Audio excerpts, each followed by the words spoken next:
Ассаламу алейкум, достор, барыңыздарға Теннесси штатынан жалынды салам. Бүгін Америкада 13 январ мен деген айтқам сіздерге. Жуманың ақырында. Жұмыш қандай болып атат? Бұл жылы 2023 жылы бірінші жолы жұмышқа шықтық. Ошоны сіздерге көрсөтүп коеюн дегем.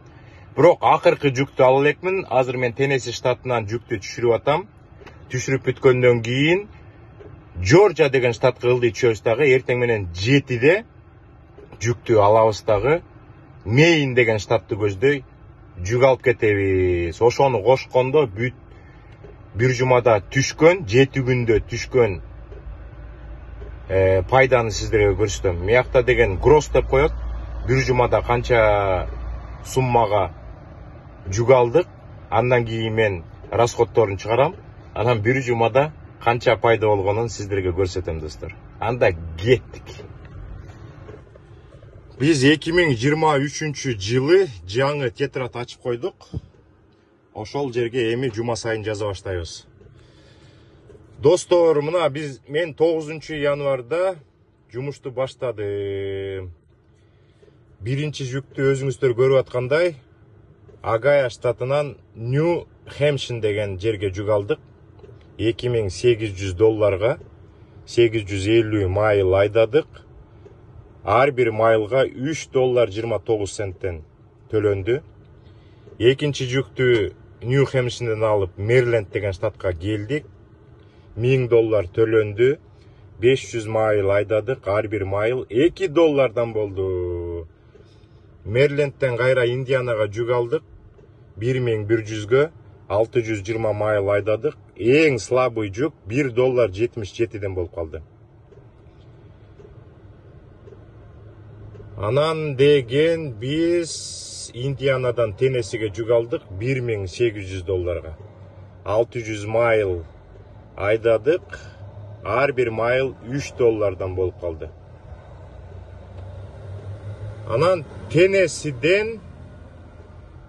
деп жазып алып турмун. Джорджиядан Мейнге жүк алабыз. Эртең Кудай берсе эртең менен 7-де $4000. 1400 майл кен общий. Анан бул жака чыгарбай калыптырмын канчадан болот экен. Ошондо, по-моему, деген где-то $3 жакындап калат ар бир майлы. Ошондо биз бир жумада $10,700 жүк алдык. 3970 майл айдайт экенбиз. Ар бир майлы жуманын жыйынтыгы менен $2.70 айланат экен. Көрдүңүздөрбү? Эми азыр расходторду чыгарабыз. Мына биринчи расход деп турат. Страховка и безопасность деп биз жума сайын $420 төлөйбүз. Андан кийин компания 10,700дөн 12% кармап калат. Мына Кейджлайн деп жазып койдум. $1284 компанияга кетет. Андан кийин солярка. Көрдүңүздөрбү? Солярка мен куйган сайын канча долларга куйдум? Мына 844, 561, 864, $700 деп. $2969. Почти $3000 соляркага кетти.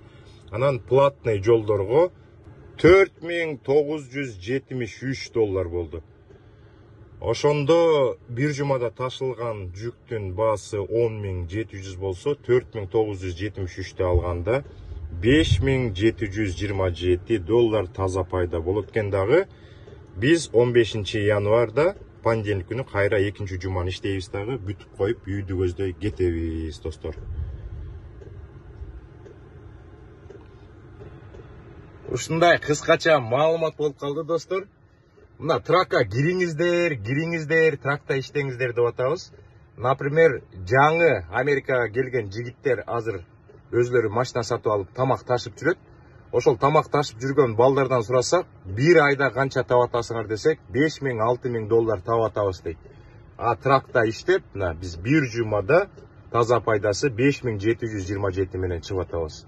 Алар бир ай иштеп атат, биз бир жума иштеп ошол эле маянаны таап атабыз. Ошон үчүн тамак ташып жүргөн достор, Америкага келгенден кийин трактын экзаменин тапшырып, жумушка кириңиздер. Ийгилик, достор.